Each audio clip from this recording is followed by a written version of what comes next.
Vamos a dar inicio. Muy buenas tardes para todos. Bienvenidos a una charla más de este bloque de conversatorios que hemos programado con motivo de la celebración del aniversario número 75 de la Escuela de Ingeniería Eléctrica y Electrónica. Estamos muy contentos de tenerlos a todos acá. Luisa les va a enviar un link a los asistentes para que por favor llenen la confirmación de asistencia y al final de la charla les podamos enviar el certificado de participación. Entonces, sin más preámbulos, les damos la bienvenida a la charla con el Grupo de Investigación en Control Industrial GISI. Para, para hablar del grupo, nos acompañan los integrantes y el Grupo de Investigación en Control Industrial forma parte de la Escuela de Ingeniería Eléctrica y Electrónica de la Universidad del Valle. Está clasificado como categoría A nacional según Colciencias y como ya les dije, su director Edinson Franco y los demás integrantes nos van a hablar acerca de los proyectos y actividades que realizan en conjunto con el grupo de investigación. Les voy a compartir un pequeño video. Denme un momento.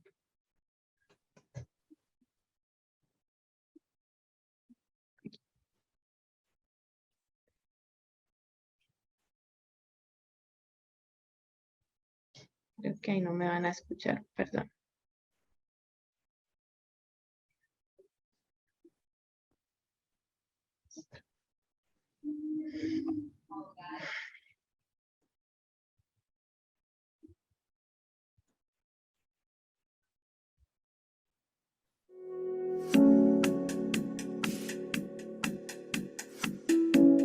El Grupo de Investigación en Control Industrial está adscrito a la Escuela de Ingeniería Eléctrica y Electrónica en el organigrama de la Facultad de Ingenierías.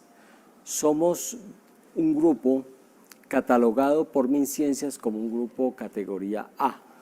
El grupo tiene aproximadamente 35 años desde su creación y desde el reconocimiento en MinCiencias, anteriormente Colciencias, contamos hoy día con 27 años.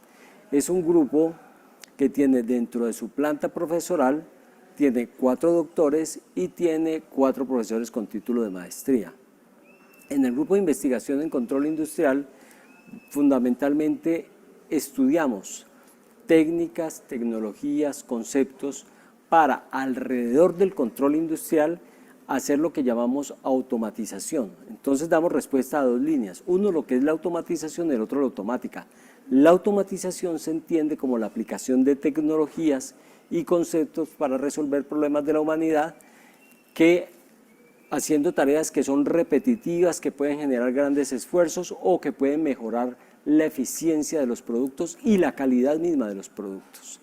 La automática es ese conjunto de teorías, de ciencias apoyados en la matemática y en la teoría de control que nos permiten alcanzar esos niveles de eficiencia y de desempeño tanto dinámico como estático de los procesos. Ahora bien, la automatización básicamente se apoya en lo que se conoce como la pirámide de automatización del ISA 95, que va desde la capa 0, la capa física, donde están los instrumentos, los actuadores, los controladores, los procesadores, la capa 1, donde tenemos básicamente ahí sí los controladores, los PLCs, la capa 2, donde tenemos los HDMIs y los SCADAs que sirven para que el ser humano interactúe con los procesos, la siguiente capa que es donde tenemos los sistemas MES y la última capa donde están los EDPs, donde básicamente llega mucha información de planta para que los gerentes tomen decisiones. Hoy día en esa pirámide de automatización se le suma la información en la nube y aparece lo que son los conceptos de Big Data. Entonces, en el grupo de investigación en control industrial básicamente trabajamos todas las capas de la pirámide de automatización e incluimos toda la información, el procesamiento de datos que permite tomar decisiones gerenciales alrededor del proceso productivo de la planta. Tenemos proyectos de investigación desde pregrado hasta doctorado, tenemos proyectos internacionales en cada una de las líneas. Tenemos 4 líneas que fundamentalmente soporta el área, que son las líneas de electrónica de potencia, control en la industria, educación en ingeniería y control de sistemas biológicos. La automatización, podemos ver que hay más de 20.000 empresas en el país dedicadas a automatización, porque básicamente en la automatización es donde se producen todos estos cambios o se implementan todos estos cambios tecnológicos, y es lo que hacemos normalmente en el grupo.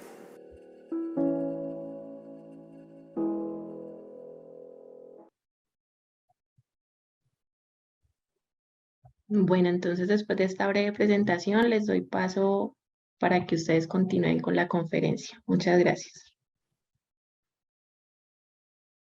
Gracias, Diana. ¿Me están escuchando? Sí, profe, perfecto. Bueno, gracias. Voy a compartirles ahorita alguna información adicional. Prácticamente la introducción que Diana nos presentó está todo, pero pues veamos a ver si se escapó algún detalle para que los participantes pues los conozcan y si tienen alguna duda puedan formularla de forma adecuada. Permítanme aquí a ver si encuentro la pestañita de presentación total. Siempre está por acá abajo. Bueno.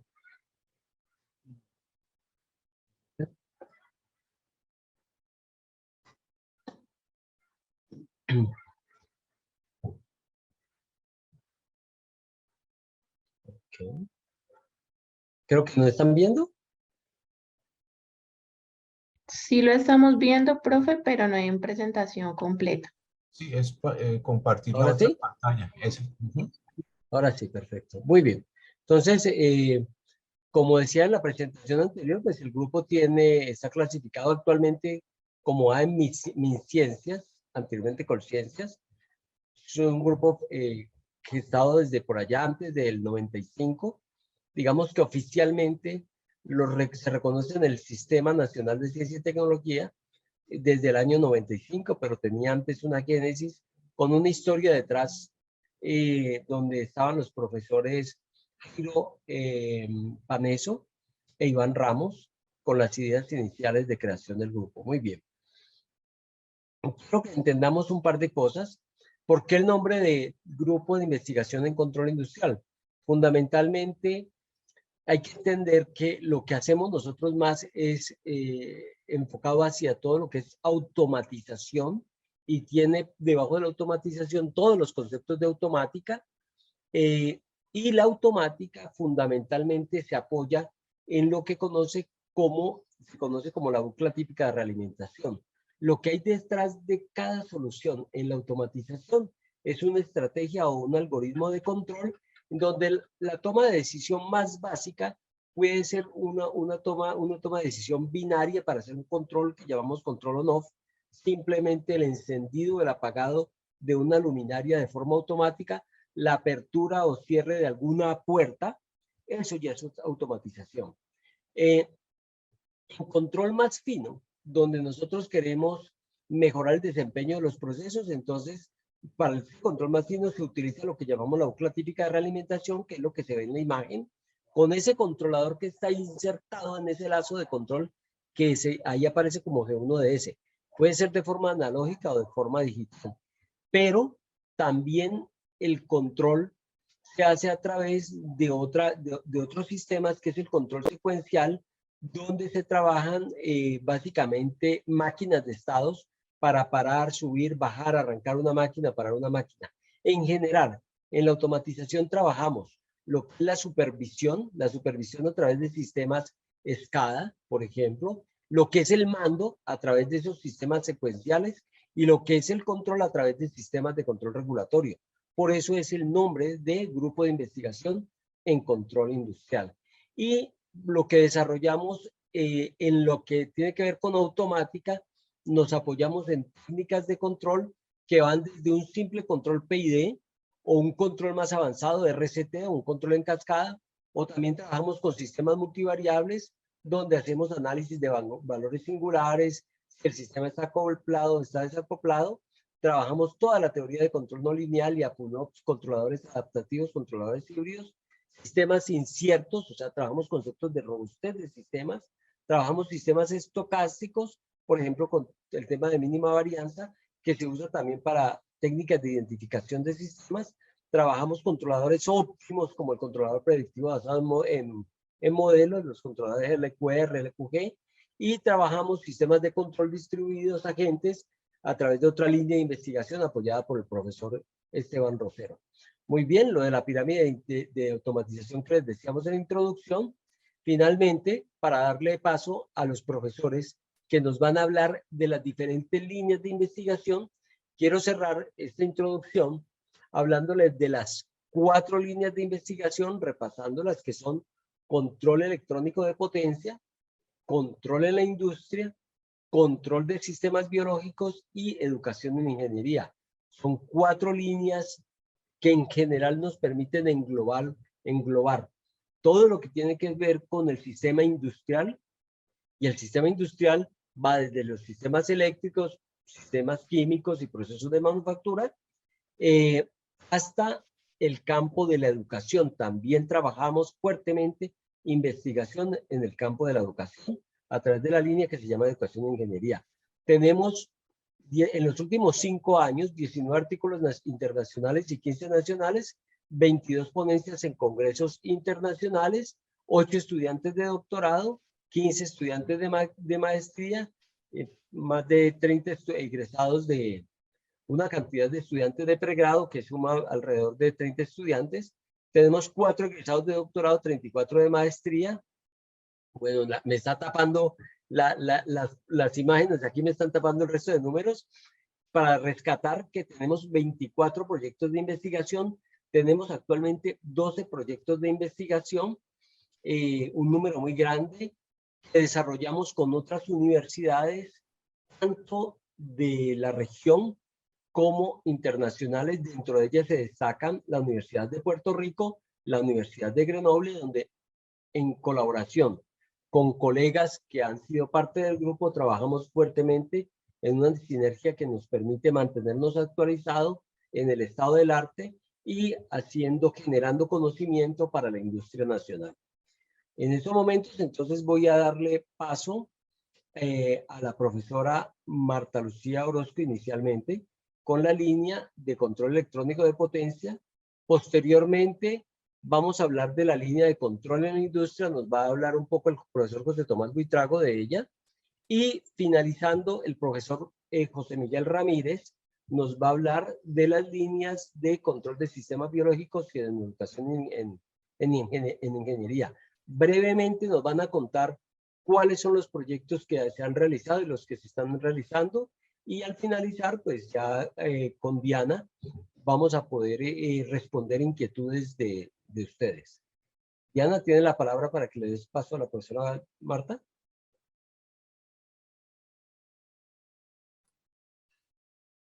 ¿O va directamente la profesora Marta? Profesora, si quieres continuar. Sí, Gracias. profe, Profesor, directamente. sí. Directamente, sí. Ok. Gracias, profesor. Voy a proyectar entonces aquí mi pantalla. Creo que es esta.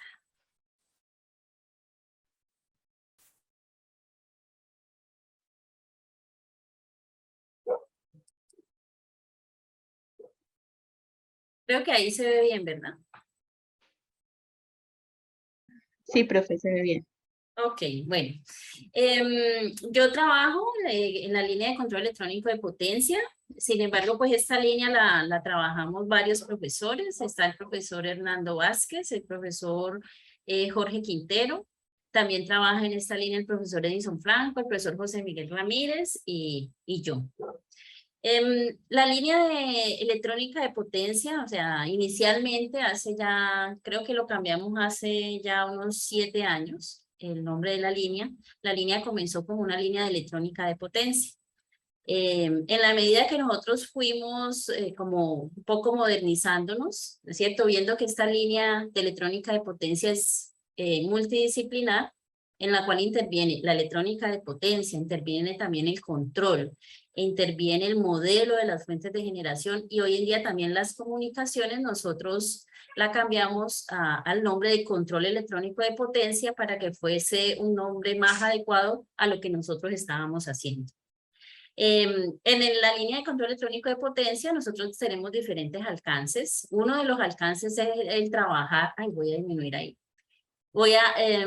es trabajar en lo que son las topologías de los convertidores electrónicos, ¿no? O sea, la electrónica de potencia, la electrónica de conmutación, donde básicamente elementos como los transistores, los diodos, los SCRs, se configuran en alguna topología de tal manera que ese elemento, que es el convertidor electrónico de potencia, realiza una función de conversión de potencia o energía.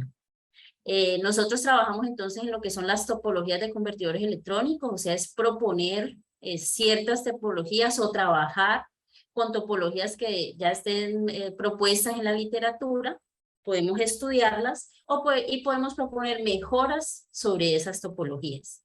Hemos trabajado en las topologías tradicionales, que son los convertidores, por ejemplo, bidireccionales para gestión de energía, por ejemplo, en lo que son las baterías, las baterías son elementos que requieren cargarse o descargarse, ¿no es cierto? Entregar energía hacia las cargas. Entonces, hemos trabajado en los convertidores bidireccionales en diferentes topologías. Hemos trabajado las topologías tradicionales, que es el buck boost, o hemos trabajado, hoy en día estamos trabajando con un estudiante de maestría en un proyecto de investigación en una topología como esta, que es la que se llama CEPIC-Z, que tiene ciertas ventajas con respecto a las topologías tradicionales, como por ejemplo el estrés que sufren los dispositivos, ¿sí?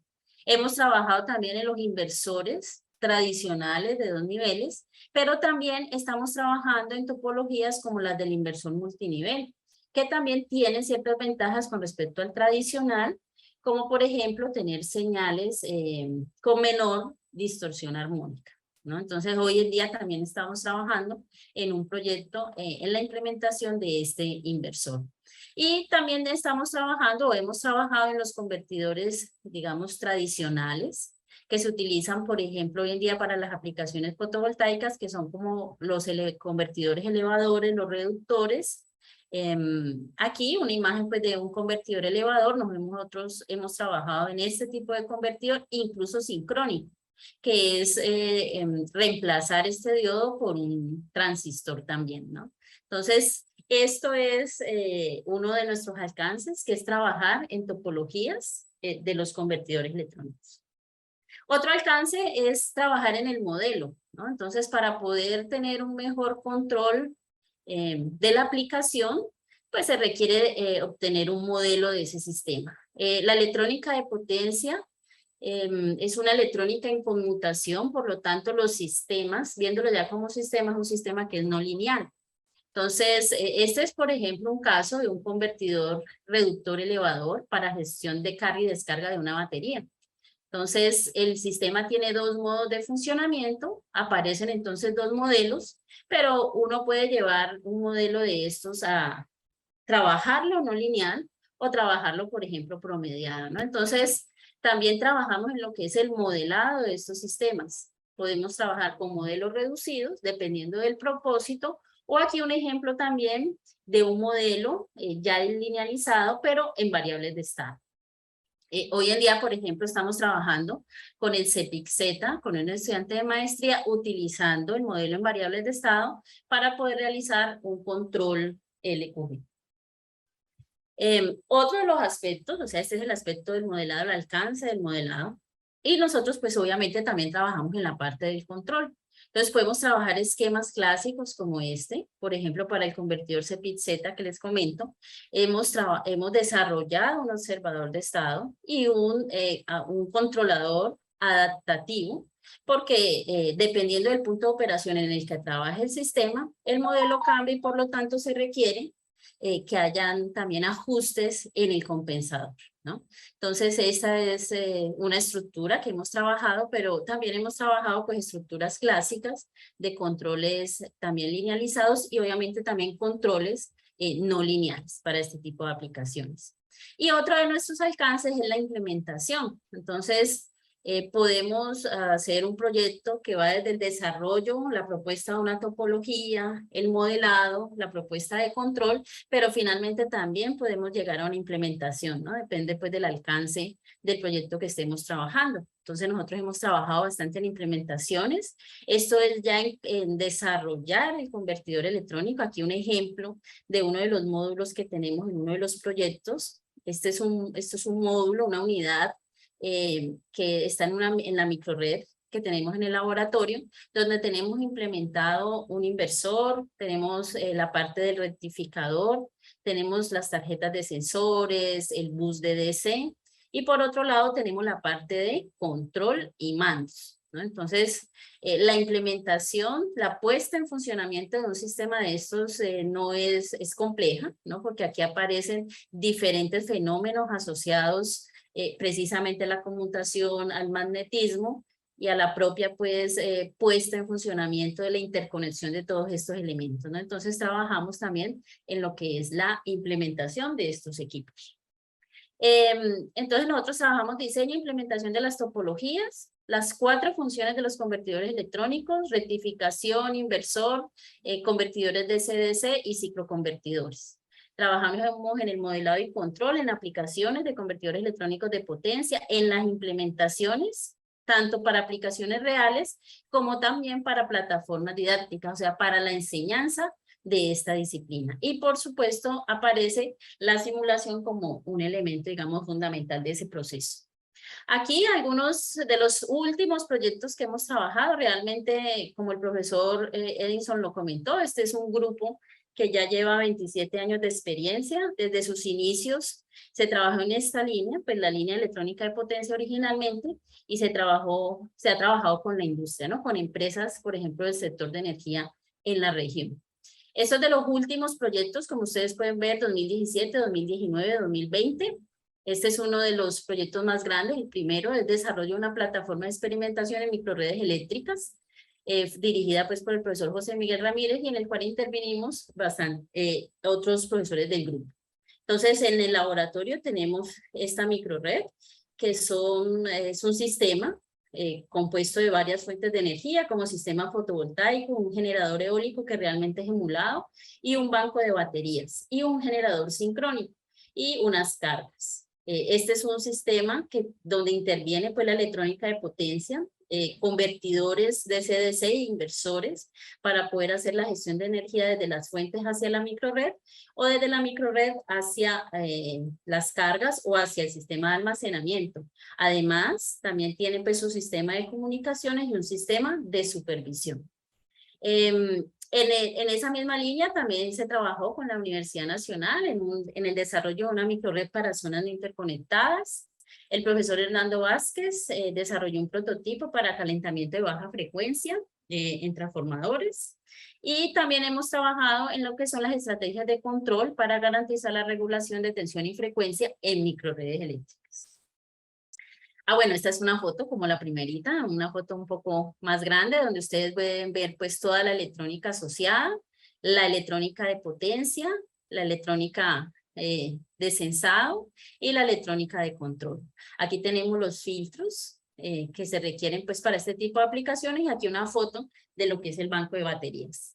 También entonces estamos trabajando en algunas alianzas. Estamos en un proyecto de la Alianza Seneca, que es un proyecto dirigido por el grupo PSI con el profesor Eduardo Caicedo, y en el cual también estamos aportando en la parte de las fuentes de generación distribuida, específicamente en sistemas fotovoltaicos.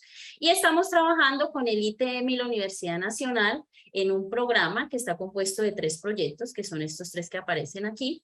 Y nosotros tenemos específicamente a cargo este proyecto, que es el de métodos y herramientas para diseño, dimensionamiento y control de sistemas de almacenamiento de energía en sistemas eléctricos, compuesto pues por fuentes no renovables, por fuentes renovables no convencionales para zonas urbanas y rurales, ¿no?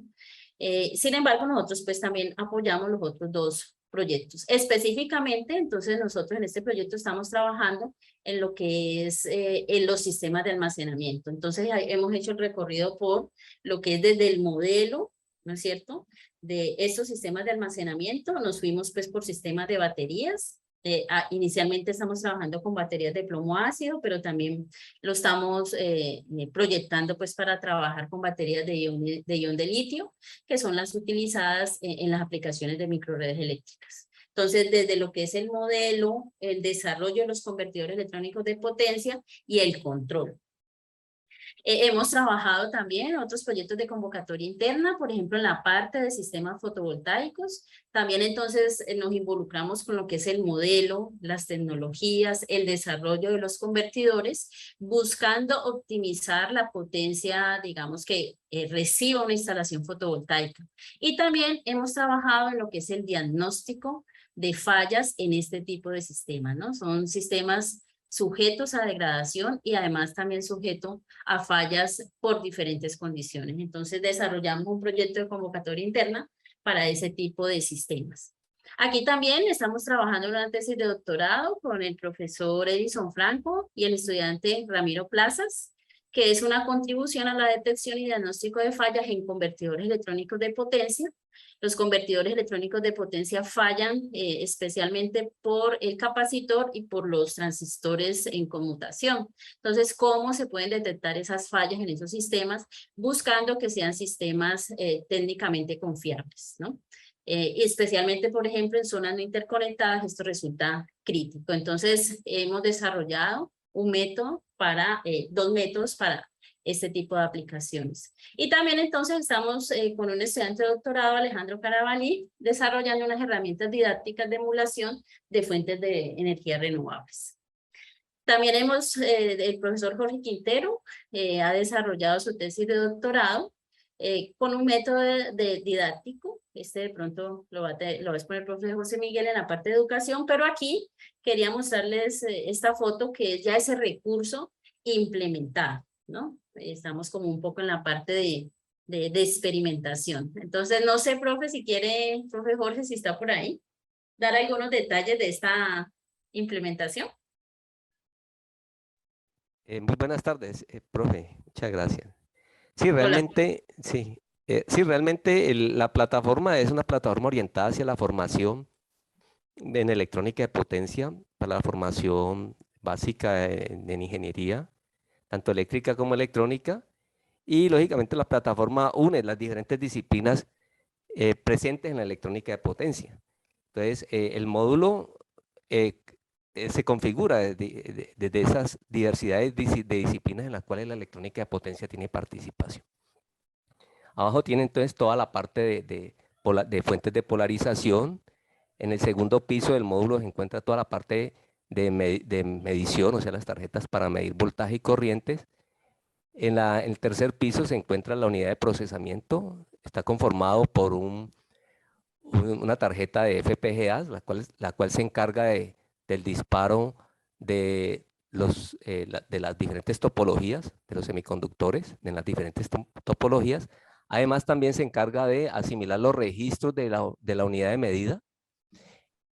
Esa se les envía a una tarjeta que está conectada con la FPGA, una tarjeta DSP, ya de la Analog Device, y a partir de ahí entonces se hacen las diferentes interconexiones con las topologías de electrónica de potencia que están en el piso superior, y ahí se controlan los convertidores. Se toman las medidas de voltaje, corriente y se disparan los semiconductores. De las topologías que se usan, esta plataforma usa diferentes topologías. Hay una parte que es intercambiable. En la parte superior yo puedo hacer control de convertidores en continua, como también inversores, y también la parte de rectificación. Solidaria a la plataforma está una unidad de comunicación donde en este caso pues se encuentra esta unidad de comunicación, pero está sujeta lógicamente a una construcción de los programas para comunicarme con la plataforma de manera remota e interactuar con la nube. La plataforma de comunicación está basada en 2 routers industriales de la marca Delta. ¿Sí? Tiene un espacio en la nube y a partir de ahí yo puedo lograr una comunicación con la plataforma remotamente. Indudablemente la plataforma permite al estudiante poder controlar la electrónica de potencia, pero al mismo tiempo tener en cuenta las disciplinas de lo que es la lógica digital, lo que es la instrumentación y pues, la parte electrónica también básica, así como la de comunicación. Ok. Ok, bueno, muchas gracias, profe. Eso sería todo por esta línea. Gracias. Perfecto, ahora escuchamos al profesor José Tomás Buitrago. Sí, que Porfa, Marta, deje de compartir pantalla para yo, por favor, poder ¿Cómo eh, es que, poder cómo es que compartir. hago esto? A ver, Aquí abajo donde dice compartir pantalla. aquí. Es que no sé. Esto, eso ahí. Listo. Listo. Bueno, ya ¿ya está viendo ahí? ¿Qué pasó? Yo no veo. Está cargando. Estaba cargando. Bueno, Ok, ya va a hacer. Ya. bueno, buenas tardes para todos. Mi nombre es José Tomás Buitrago y pertenezco al grupo de investigación en control industrial, el GISI, y voy a contar un poco sobre lo que se hace en la línea de control en la industria, que hay que tener muy en cuenta que prácticamente el control inició por la necesidad de tener los procesos productivos funcionando de una manera automática, o sea, sin intervención directa de personas haciendo cosas, o sea, los trabajos que son repetitivos, peligrosos, que ponen a la persona en ambientes que pueden poner en riesgo su salud, y también trabajos un poco difíciles que una máquina con una buena programación lo puede lograr. El control en la industria, lo que se requiere primero es que funcione de manera automática y después se pidió ya que tuviera calidad, o sea, la calidad, o sea, que hacer las cosas automáticamente bien, con un poco de flexibilidad en los productos, como está ocurriendo ahora con la manufactura flexible, y posteriormente ya la inclusión de comunicaciones y la interacción entre los diferentes elementos de una planta que conlleva algo que se conoce como los sistemas ciberfísicos, que ya tienen un poco más de comunicación y toda esta parte de interacción en la red, con explotación de datos y otros elementos ya que están muy en boga en este momento por toda esta información que tenemos. Los campos de acción que se trabajan son principalmente hacia las industrias productivas como la papelera, la azucarera, la farmacéutica, que están muy regadas, digamos, hay muchas de este tipo de empresas en la región, que es donde se ha trabajado diferentes proyectos de grado, de pregrado, de maestría y proyectos de investigación doctorales.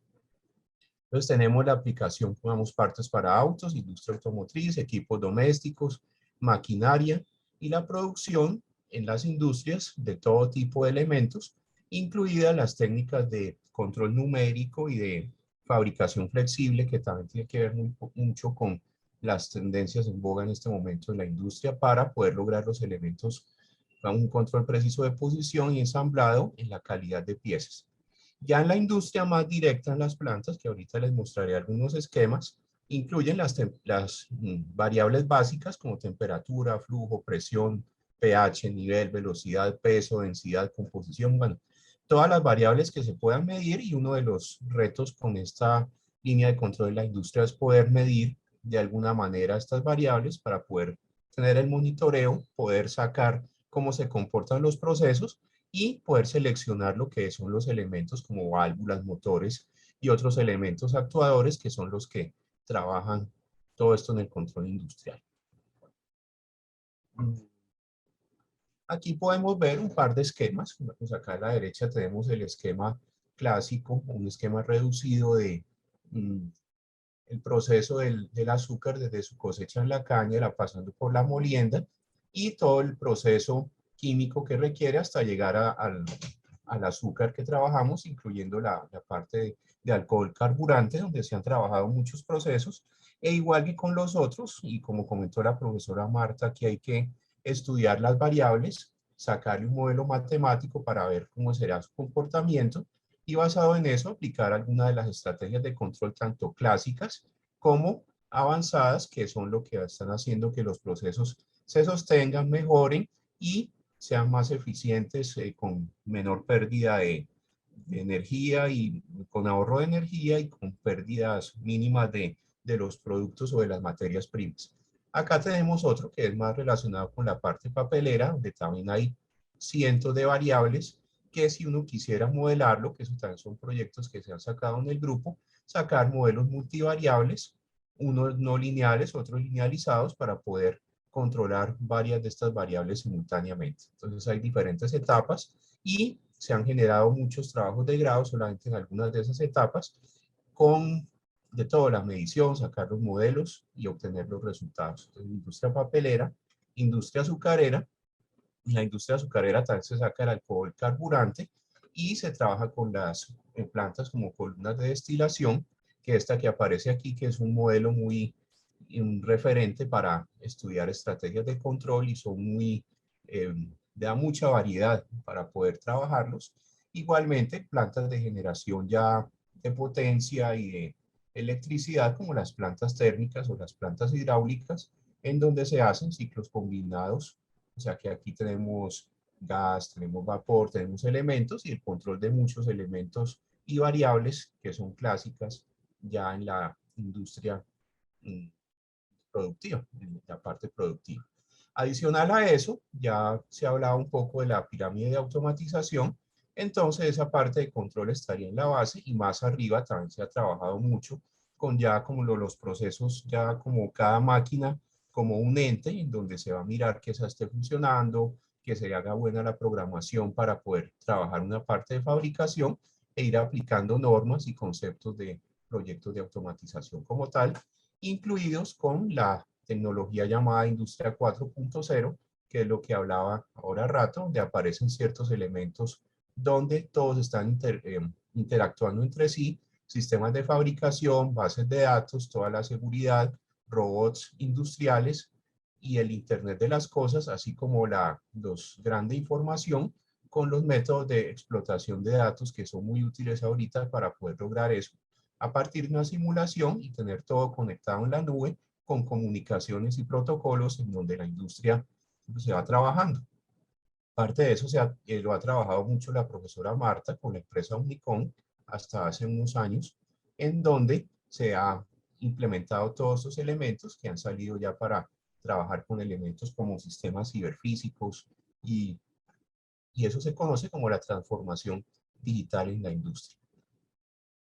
Bueno, ya proyectos en la línea, digamos, que se traslapan, porque a veces son, digamos, muchos o casi todos los profesores del grupo han trabajado multidisciplinariamente, tanto con otros grupos de investigación de la escuela, otros grupos de la universidad y grupos internacionales donde se han tenido proyectos de financiación interna y externa y se han incluido algunos otros elementos nuevos que complementan la automatización y el control en la industria, como son los drones, por ejemplo, donde se han hecho algunos proyectos sobre poner a funcionar los drones para que tomen fotos o hagan planos o mapas o cosas de esas, o también para mapear el contenido de nitrógeno. Lo trabajo con el profesor Rosero, con ingeniería agrícola, está trabajando allí con algunos estudiantes de otras áreas, recordando un poco que esta parte de automatización y control ya más que un área transdisciplinar, interdisciplinar,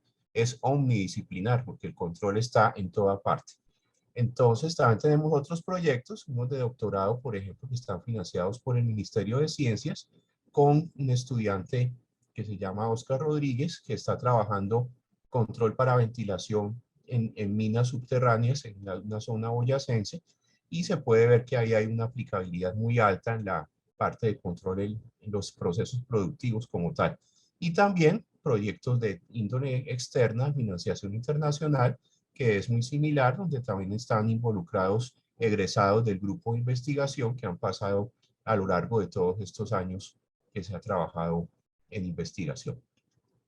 Adicional a eso, también se han trabajado, digamos, aquí está la profesora Marta Orozco, que trabajó algo sobre líneas de control en producción en la industria, aplicando algunas normas, algunos estándares ya para tener una mejor productividad y un mejor entendimiento de cómo funcionan los equipos, y toda esa información se puede ya conectar con diferentes bases de datos, bases de conocimiento que ayudarán a mejorar los elementos de productividad y control en la industria como tal. Y finalmente, también ella tiene otro proyecto donde se trabajó en este caso en el proceso de alcohol carburante, que ya lo había comentado, en donde se ha hecho ya, esto ya es parte de automatización por encima. Entonces se puede ver que aquí hay algunos elementos donde, digámoslo así, internamente tienen parte de control, donde se le hace el modelo, se le pone un controlador y todo, aunque ya para la parte más encima de la pirámide es simplemente un ente que dice que está funcionando, o está apagado, o está ocupado, o alguna cosa de estas. Entonces son programas de sincronización que hay que trabajarlos muy en boga. Entonces esta línea, digamos, siempre ha estado funcionando como tal y va a ser una de las, digamos, las que estará siempre a cargo del grupo de investigación. Al fin y al cabo su título lo dice así, control industrial. Entonces esa sería la parte que tengo para presentarles a ustedes en la línea de control en la industria. Entonces, Muchas gracias, profesor José Tomás. bueno, voy a dejar de Eh, compartir. por favor, ahora vamos a escuchar al profesor José Miguel Ramírez, quien nos va a hablar de las líneas de control de sistemas biológicos y educación en ingeniería. Tiene la palabra, profesor José Miguel. Sí, muy buenas tardes a todos. Buena tarde. Buenas tardes. Un momento, ajustamos aquí el audio.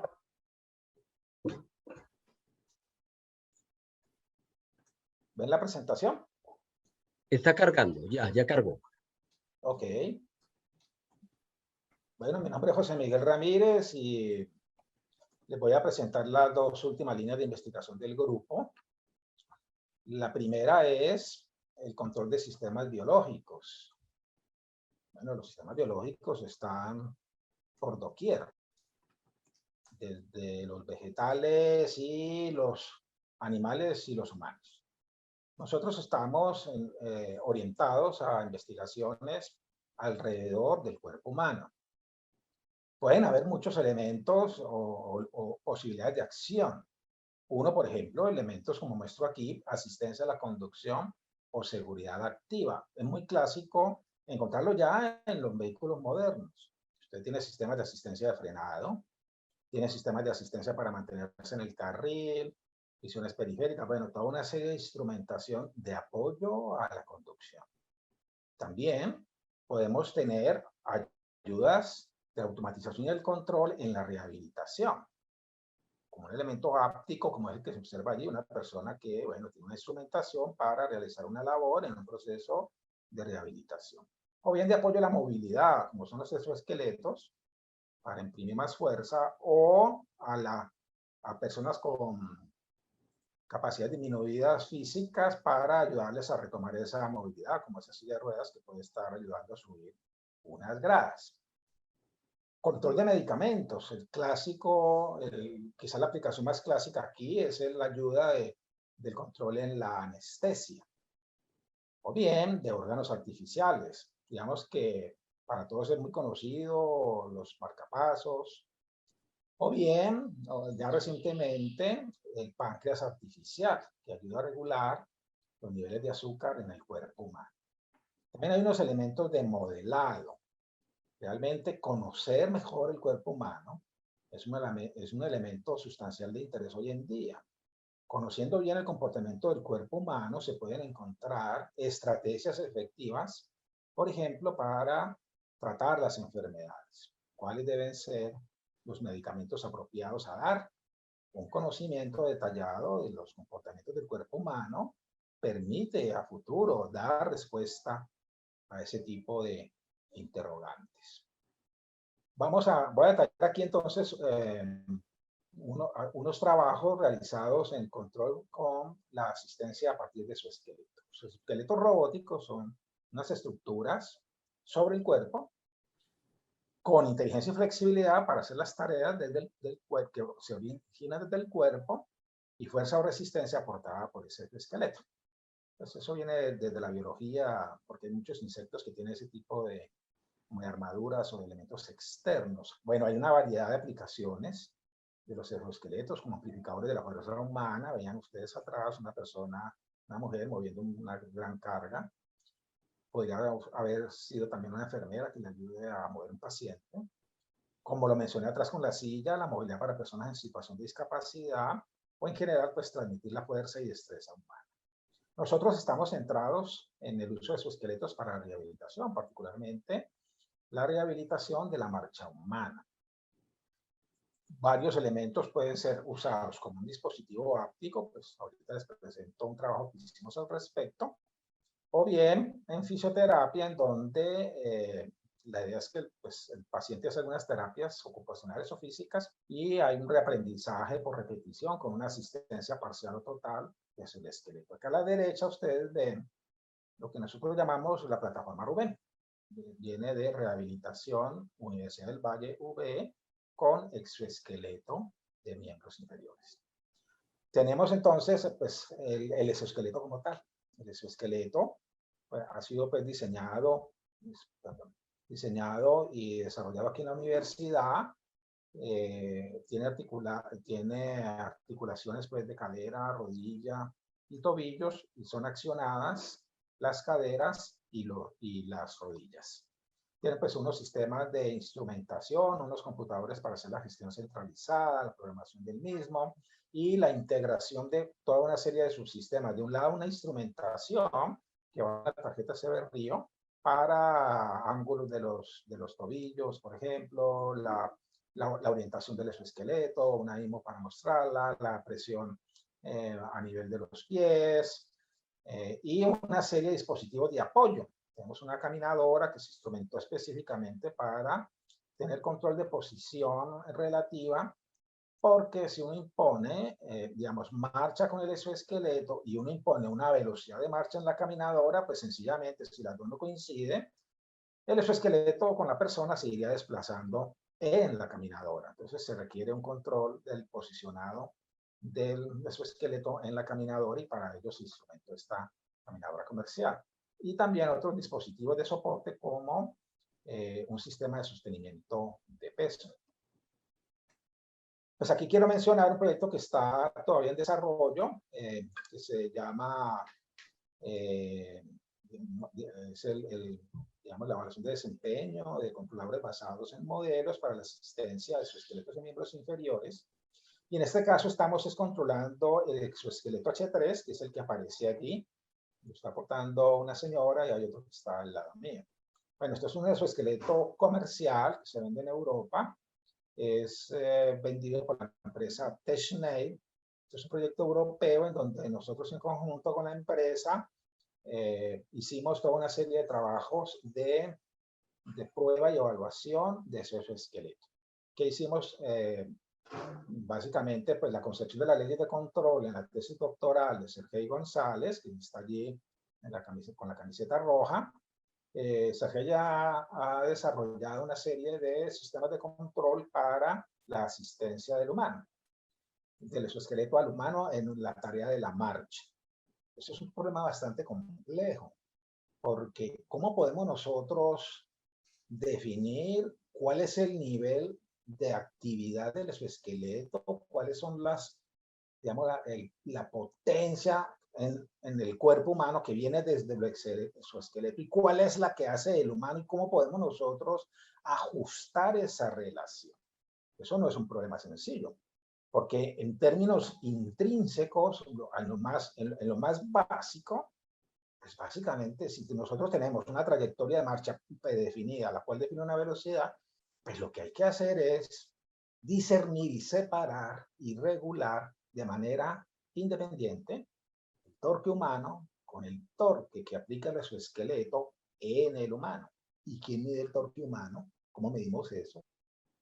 Bueno, allí la complejidad de este problema, para el cual, bueno, la tesis doctoral de Sergey, que ya está terminando muy pronto, tendremos pues su sustentación, pues ofrece ya unas respuestas a este problema tan complejo de control, cómo definir niveles de asistencia en un proceso, en la marcha, para un proceso de rehabilitación. Con el proyecto europeo, pues logramos entonces implementar las leyes de control en ese secreto que ven allí comercial y pues concebir un nuevo marco de pruebas en donde hacemos unas evaluaciones a partir de la instrumentación que hay en el sitio de tipo energética, si estamos proponiendo unos nuevos indicadores, porque digamos que el estado de esta tecnología hoy en día es ya en fase previa de comercialización masiva. Entonces, digamos, el proyecto Euroven básicamente desarrolló toda una serie de bancos de pruebas en donde ya se van a empezar a valorar de forma independiente los desempeños de los exoesqueletos. Es un proyecto pues, de más o menos 6 millones de euros, que está pues en su fase terminal, y ha dejado pues una infraestructura en un hospital orientado a la neurorehabilitación en España para hacer ya ese tipo de mediciones y evaluaciones de los equipos a nivel mundial. Quien diga que tiene su esqueleto, bueno, cuáles son las prestaciones, allá se pueden ir a medir y evaluar. Y este sistema de contrapeso de la marcha humana, que es un sistema de apoyo a nuestra plataforma aquí, terminamos justo antes de pandemia, y bueno, es un sistema que simplemente no es simplemente para levantar o la persona con su masa y el de su esqueleto. Básicamente tiene un sistema que permite ajustar el nivel de levantamiento, y entonces uno puede, digamos, con la fuerza que hace hacia arriba, caminar con la mitad del peso, con un cuarto del peso, 2/3 del peso, etc. Entonces, eso le permite a uno pues, tener un nivel también de asistencia para la marcha.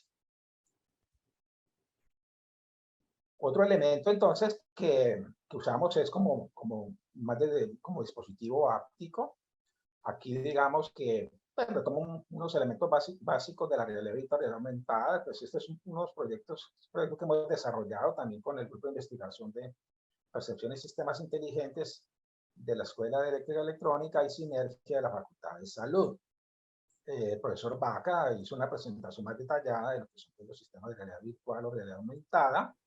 Y bueno, aquí yo simplemente retomo que pues instrumentamos, digamos, a partir de unidades de medición inercial colocadas en el cuerpo humano, nosotros podemos ver cuáles son las posiciones de los diversos miembros y entonces con esas posiciones animar esa persona humana que ustedes ven allí, es decir, ese humano que se ve allí, donde dice puntos, etcétera. Bueno, esto es pues lo que ya se conoce como un avatar. Entonces, en la proyección se genera un juego en donde este avatar se mueve de acuerdo a cómo se mueve el humano, pues que estaría, digamos, ya en una caminadora, dando sus pasos, viendo la proyección, y de esa manera se genera un proceso de rehabilitación que tiene biorealimentación, y además de eso, las características lúdicas que ayudan a mantener enfocado al asistente y motivado, porque pues los que le ha tocado hacer fisioterapia saben que son procesos repetitivos, que son bastante aburridores. En cuanto a la asistencia a la supervisión, no sé si Esteban nos quieres compartir. ¿Estás ahí? Sí, de acuerdo, profe. Buenas tardes para todos. Bueno, en cuanto a la asistencia a la supervisión, se han hecho varios proyectos, en muchos de ellos pues que tienen que ver con unidades de medición inercial, ¿cierto? Que son unos dispositivos que a partir de los acelerómetros, los giróscopos y magnetómetros se pueden medir velocidades, aceleraciones, orientaciones, ¿cierto? En este caso, pues aplicados a la marcha humana, ¿no? Si se desarrolló un proyecto que tiene que ver con los miembros inferiores del cuerpo, en este caso para censar posiciones angulares, ¿cierto? En un conjunto de 7 sensores ubicados pues en los miembros inferiores y los cuales pueden ser transmitidos en línea realmente a un celular o a una computador, ¿cierto? Como tal, para que pueda ser analizado ya sea por un fisioterapeuta o un médico como tal, ¿no? Igual pues se puede guardar esa información. Esa es una de las tantas aplicaciones que tienen que ver pues con los dispositivos de sensado inercial. Otro de los trabajos que se está llevando a cabo, pues, perdón, profe, en el anterior, es con la detección de caídas de las personas, sobre todo las de edad pues avanzada, ¿cierto?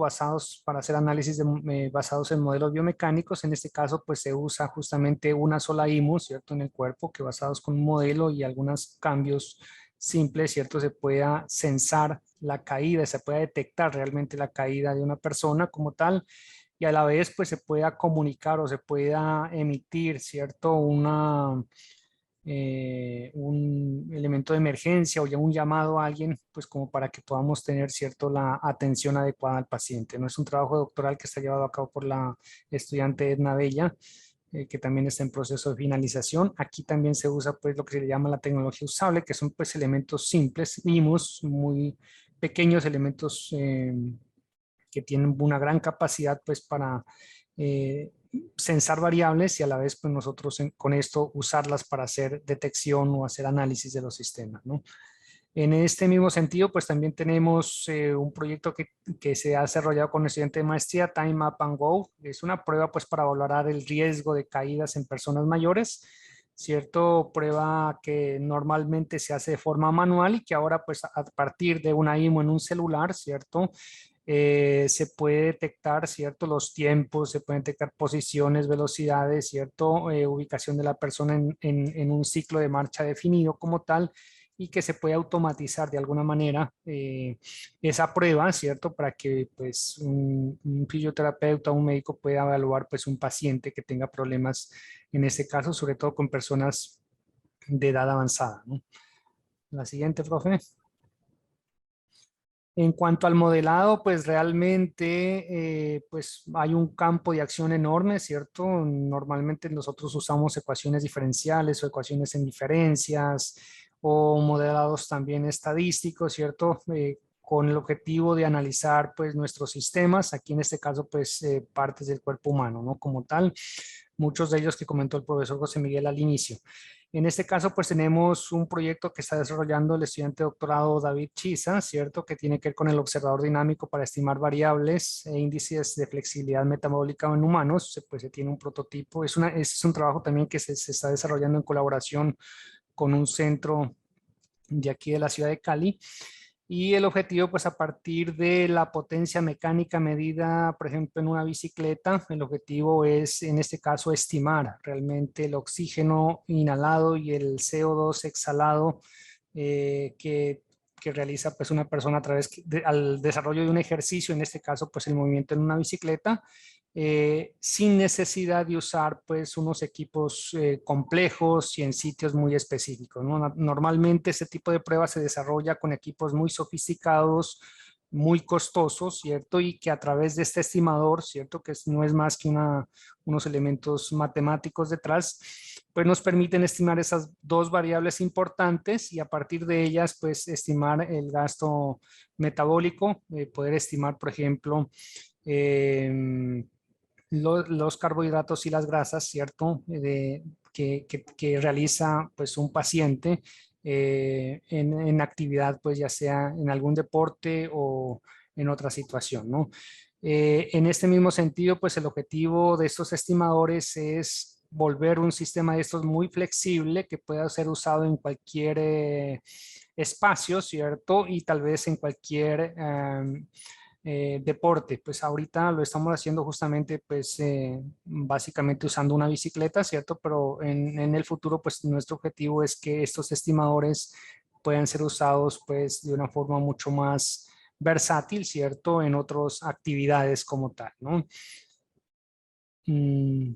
La siguiente, bueno, yo creo que ahí termino, profe. La siguiente ya tiene que ver con la línea de educación. Muchas gracias. Sí, Esteban. Bueno, muchas gracias, Esteban. Compartirnos ahí esas investigaciones también. Y bueno, nos movemos ya a la última línea de investigación, que es la de educación en ingeniería. Pues la verdad que es que desde que la ingeniería se desarrolló pues como un campo propio y empezó a ver todas las infraestructuras y las facultades, nació esa preocupación de cómo enseñar específicamente a los ingenieros. Entonces, quizás la pedagogía se miraba de ámbitos generales, digamos, en cuestiones más científicas o en áreas como la salud o en las ciencias administrativas, pero la ingeniería tiene sus necesidades específicas de la formación. Nosotros sabemos que un elemento, por ejemplo, casi que transversal en todas las ingenierías, pues es el uso de las matemáticas en la representación de los sistemas y o en su análisis. Entonces, de estas necesidades, pues realmente ya hay unas líneas específicas de investigación en las facultades de ingeniería acerca de la educación.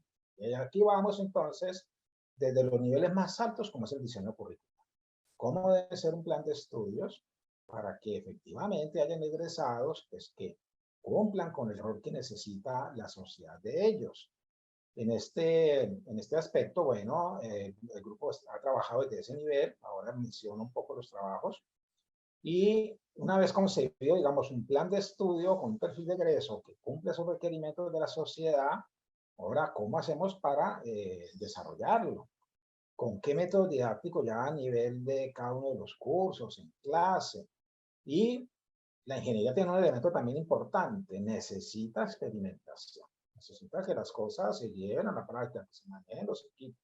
Entonces, ¿qué tipo de infraestructuras de laboratorio podemos tener que pues, se adapten también a los requerimientos de los tiempos de ahora? Pues fue muy claro para todos el aislamiento en la pandemia y cómo hubo necesidades, por ejemplo, de poder tener acceso a los equipos de laboratorio de forma remota. También hemos trabajado en plataformas de simulación, análisis, simulación, experimentación de sistemas específicas pues en el ámbito nuestro de los sistemas de control. Otra serie de dispositivos como laboratorios en casa, en donde, bueno, el estudiante si no puede ir al laboratorio, si no puede accederlo, qué bueno que tenga su propio equipo que pueda llevar a casa. Y recientemente, pues, viene con mucho interés el Internet de las Cosas y el Internet Industrial de las Cosas. Tenemos un estudiante de doctorado pues, que está empezando a mirar esta problemática de cómo nosotros podemos ya tener los espacios de formación adecuados para nuestros ingenieros, particularmente los que van en el área pues, de automatización y de control, que ya puedan usar estas tecnologías. Nosotros no hemos encontrado, digamos, formaciones dedicadas específicas desde la automatización y el control en el ámbito de Internet de las Cosas o de Internet Industrial de las Cosas, con toda su infraestructura de laboratorio y todos sus métodos didácticos apropiados. Paso entonces al diseño curricular y aquí pues retomo el trabajo que hizo nuestro estudiante doctorado Julián González, en donde en compañía con la comisión curricular que se creó para implementar el acuerdo 025 del Consejo Superior que definió la reforma educativa para toda la universidad, pues digamos que allí hubo un cambio, digamos, de modelo educativo de toda la universidad para orientarnos, irnos más a formación centrada en el estudiante. Pues la reforma curricular a nivel de, todos los 18 programas de la Facultad de Ingeniería se estructuró y se concibió con este modelo que está aquí, que pues, el grupo de investigación lideró con lo que se llamó la comisión curricular durante 2 años, en donde se hizo toda la evaluación y se definieron toda la serie de herramientas y usos y lineamientos generales para los 18 programas de la facultad. Esto es algo entonces que, bueno, la tesis propuso el modelo, pero pues es algo que estamos ya en el día a día implementando ya este modelo, ¿cierto?, en los diferentes currículos de la facultad. Y bueno, Jorge pasa ya a mirar algo más específico entonces de los métodos didácticos y algunas herramientas de apoyo. Sí, aquí encontramos un proyecto, ¿no es cierto?, desarrollado. Va a quitar este audio. Sí, un proyecto que me parece muy importante, desarrollado por el profesor Edinson Franco y Zenober Cabal, del grupo GISI, y Vladimir Vaca y Azur Barandica del grupo PCI. El proyecto se llama Formación de Competencia en el Diagnóstico de Fallas para Tecnólogos, Ingenieros Eléctricos y Electrónicos, aplicación a diagnósticos de sistemas de control. 2018, 125 millones. Es importantísimo, un proyecto magnífico. ¿Por qué? Si bien se habla de los métodos para la formación de los ingenieros, acá es una aplicación de esos métodos y básicamente en la estructuración mental del individuo, del ingeniero, y la estructuración de sus conocimientos en torno a descubrir una falla y avería en un sistema. Es bastante complejo. Entonces, este proyecto realmente pone a prueba las capacidades que tiene un ingeniero y básicamente su formación en sus últimos años tendientes a eso. Nosotros podemos hacer diseño y poder tener los conocimientos de la ingeniería, pero la detección de fallas y averías nos pone a prueba esos conocimientos y se requiere una estructura mental para poder encontrarla. Y aparte de encontrarla, identificar el por qué ocurre esa falla y avería en estos procesos de ingeniería. Aquí existen 4 grandes grupos que habla de la detección de fallas. ¿Ya? O sea, detectar la falla es algo muy complejo. Y para detectar la falla, bueno, aquí se detecta la falla y luego se identifica esa falla, se diagnostica y por último se recupera el proceso.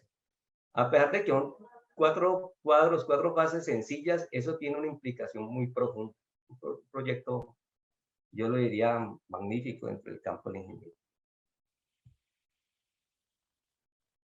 Aparece otro proyecto que es el método didáctico y su recurso tecnológico de soporte para la formación en electrónica de potencia, donde está como dirección la profesora Marta Orozco, el profesor José Miguel Ramírez, y aquí el presente es un proyecto que Colciencia nos aportó 50 millones de pesos en el 2021.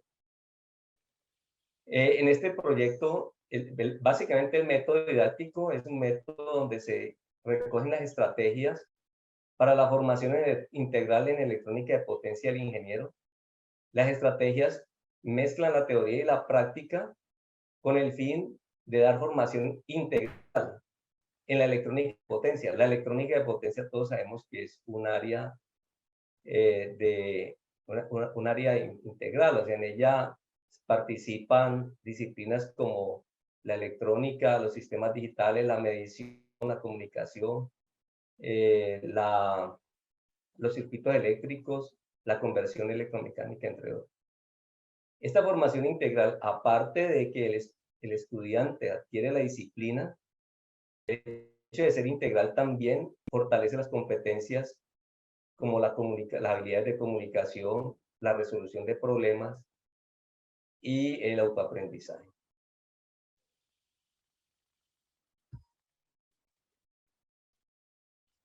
Otro proyecto es una herramienta didáctica de emulación de fuentes renovables distribuidas de energía como aporte a la educación en microredes eléctricas. Otro proyecto de formación de educación, desarrollado por la profesora Marta Orozco, Edison Franco y el estudiante de doctorado Alejandro Caraballo. Este proyecto tiene una participación de 20 millones de pesos y la finalidad es poder emular diferentes sistemas de fuentes de energía, así como sus sistemas de control, básicamente de un laboratorio de escritorio, ¿no es cierto?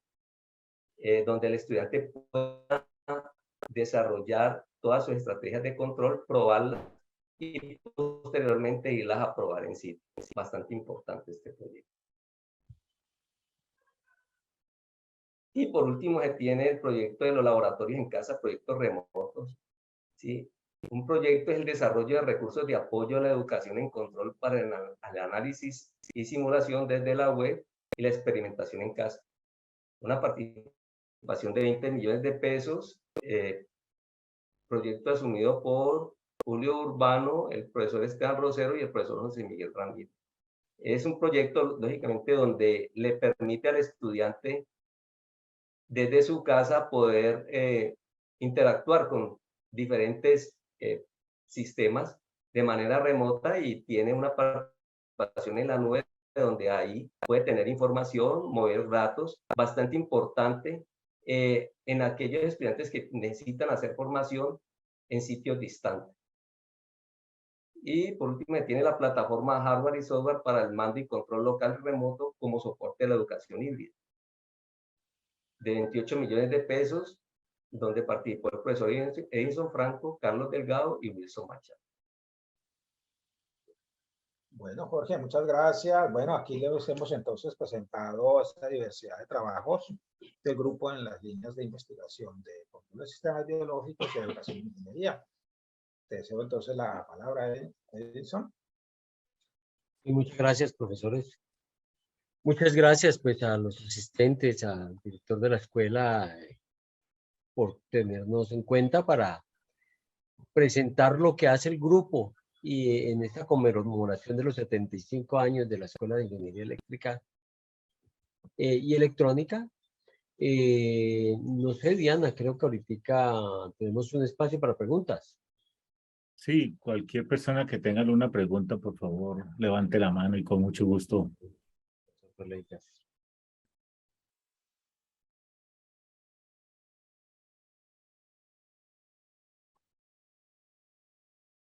¿O quedaron asustados? ¿Son muy informados o muy asustados? Bueno, no, decirles que en el grupo de investigación pues ya vieron lo que hacemos, todo alrededor de usando las los sistemas automáticos de control como soporte para soluciones en automatización en una gran cantidad de áreas que recogen desde los sistemas biológicos, sistemas eléctricos, procesos industriales. Ahí David tenía una pregunta, pero se me perdió. Voy a abrirla. David. Aquí hay alguien que dice que cómo se puede aportar desde de la posición de estudiante, por ejemplo, en el área de educación, y cómo podemos hacer parte del proceso que nos llame la atención. Es muy simple, ustedes se acercan a nosotros. Tenemos casualmente los miércoles a esta hora, 5 de la tarde, entre 5 y 6 y media, tenemos un espacio todos los miércoles en el auditorio del programa de posgrados, lo que hemos denominado el seminario permanente. Hoy, digamos que hicimos una excepción, estamos virtualmente para tener la invitación de la escuela. Estamos ahí prestos para presentarles nuestros resultados, que nos conozcan, y el que quiera participar, un estudiante puede vincularse desde la posición de un estudiante en trabajo de grado o un semillero también de investigación. Ya tenemos la opción de tener vinculación de semilleros, incluso puede ser voluntario también. Así que lo único que tiene que hacer es acercarse, presentar su inquietud y estamos atentos a escucharlos y ayudarlos. Bueno, están apareciendo varias preguntas ahí. Dice Diana Hidárraga, ¿los egresados pueden vincularse al grupo GISI? Buena pregunta, excelente pregunta. De hecho, un buen número de nuestros egresados no se han desvinculado. Tenemos contacto permanente con ellos, tanto desde su trabajo en la industria como aquellos que son investigadores en otras universidades. Voy a destacar 4 nombres que se me vienen hacia la carrera. John Jairo Martínez Molina, egresado nuestro y que ahora es profesor en Grenoble, en Francia, con el que tenemos colaboración permanente. Cada vez que viene nos dicta charlas, nos asesora y estamos, nuestros egresados, incluso algunos han ido allá. De hecho, yo fui también a Grenoble. Tenemos una estrecha colaboración con esa institución y hoy día con John Jairo Martínez Molina. Está el profesor Julio Andrade en la Universidad de Puerto Rico, que lo mencioné. Está el profesor Carlos Ramos y el profesor Andrés Julián Saavedra en Medellín, en la Universidad Nacional sede de Medellín, de Colombia. Y hay una cantidad de ingenieros en la industria con los que no hemos perdido contacto. Así que lo único que tienen que hacer es contactarnos y hay muchísimas formas de vincularse a través de proyectos. De hecho, mañana tenemos una reunión con un egresado nuestro que trabaja en Estados Unidos y quiere colaborarnos. Vamos a hablar con él 10 de la mañana. Así que... Aquí hay otra pregunta. ¿Sí? ¿Cuál otra? Buenas tardes. En relación a la industria 4.0, esta es de David. En relación a la industria 4.0, ¿cómo se está aplicando el Machine Learning y el Deep Learning y en qué procesos industriales? Muy buena pregunta, David. Realmente nosotros, ese es un área que estamos explorando apenas, por eso estamos vinculando a un estudiante de doctorado y es un área que vamos a trabajar en el corto plazo. Ahora tenemos un estudiante en pregrado viendo la propuesta de cómo adecuar el laboratorio de automática para tenerlo como laboratorio de experimentación en IoT, y el estudiante de doctorado que esperamos tener para trabajar estas técnicas. Estamos entrando en eso todavía. Profe, ¿puedo complementar ahí? Sí, claro. Bueno, nosotros... No solo tú, también el profesor José Miguel o quien tenga, Esteban. En cuanto a los procesos, o sea, nosotros creo que hace unos 7 años venimos haciendo precisamente la transformación, digamos, del área de automatización, en cuanto a automatización en sí, ¿no? Que es precisamente lo que se mostró sobre la pirámide de automatización, que es la integración vertical de la información para un propósito de tener una fábrica inteligente. Entonces, como casi todas las industrias, veníamos trabajando en lo que son el nivel 0, 1 y 2, que es el nivel de instrumentación, el nivel de control y hasta el sistema de supervisión. Pero ahora entonces, con toda esta información disponible, hemos venido trabajando en lo que es el nivel de gestión de manufactura y en el nivel, en el último nivel ERP, y también tratando de integrarnos a todo lo que es la analítica de datos. Entonces, hemos seleccionado un proceso de alcohol carburante por su pertinencia en la región, que fue una de las tesis de maestría que ya el estudiante entregó y que esperamos que en un mes esté sustentando. Vamos a publicar pues esa sustentación para que ustedes puedan asistir. Y también lo hemos aplicado a un proceso de manufactura que está en el SENA, que es una fábrica Prolog. Entonces, con esas dos tesis de maestría hemos iniciado, digamos, esa integración vertical hacia el nivel de gestión de manufactura, utilizando la norma ISA 88 y la ISA 95. Entonces, ahí hemos aplicado, digamos, la normatividad, que es cuáles son las funciones de gestión de manufactura. Hemos definido cuál es la información que se debe colectar según esa norma y cuál es la transacción de información entre módulos de gestión de manufactura, para luego pasar a poder, digamos, desarrollar proyectos aplicando, digamos, otras técnicas inteligentes, como por ejemplo el Machine Learning o el Deep Learning. Entonces ahí vamos, ¿no? En ese proceso. Esto es vincular como también diferentes disciplinas, ¿no? La automatización y todas estas técnicas de inteligencia computacional. Marta. Gracias, profesora Marta. ¿José Miguel? Sí, no, para complementar allí, nosotros estamos en este momento en un proceso pues de rediseño de la maestría. ¿Me recuerdas el nombre, Marta? Tenemos, yo te ayudo. Estamos Nosotros desarrollamos una cohorte en transformación digital de la industria, sí. Y la nueva maestría es de profundización, acordamos llamarla maestría en automatización, para que sea más genérica. Vale, no, sí, entonces, la reforma, José, es en la maestría genérica, que tenía la línea de investigación y la de profundización, se separan. La maestría de profundización va a ser la maestría en automatización. Como les explicaba, la automatización es diferente a la maestría automática, que va a quedar en la línea de investigación. Entonces, tenemos la separación. No es que vayan a trabajar totalmente independientes, vamos a hacer interacción entre las dos, pero la automática la vamos a trabajar en la investigación y la automatización en la maestría, además de los programas que estamos trabajando en transformación digital del sector eléctrico y en la industria. Sí, no, a eso es donde voy, que ya en estas maestrías nosotros vamos a tener específicamente líneas de trabajo y temáticas de formación y de investigación, pues en el Machine Learning, ¿no? En el ámbito ya de la automatización, pues como la industria 4.0, ¿no? Ese es el comentario que quería hacer. Creo que ya nos hemos pasado. Bueno, de parte de la escuela, muchísimas gracias al grupo, a todos los profesores, a todos los invitados. Luisa.